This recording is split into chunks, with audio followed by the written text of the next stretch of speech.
Alright folks, so we know that camera movements can be a really creative way to reveal things in our frame. We have the vertical tilt and the horizontal pan. Now someone tell me, what's a TV show or movie you guys have seen that uses a lot of cool camera movements? Miss here, what do you think? You give me a cool example. I just want to use an anthem.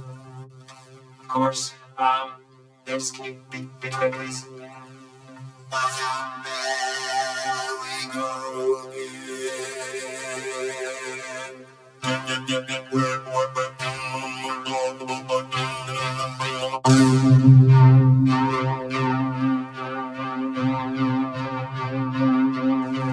Oh, sorry.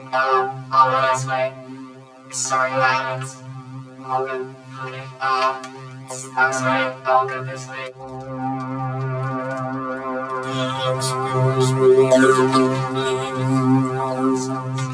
Alright, our next stop is the two old people worth coming in the same spot in the hallway. They've been like this for 150 years.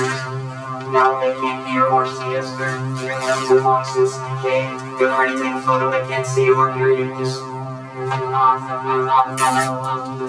she sure is. What an awkward situation. Avoid the embarrassment and watch where you're going. Stay on the right side of the hallway and have a great day, Lions.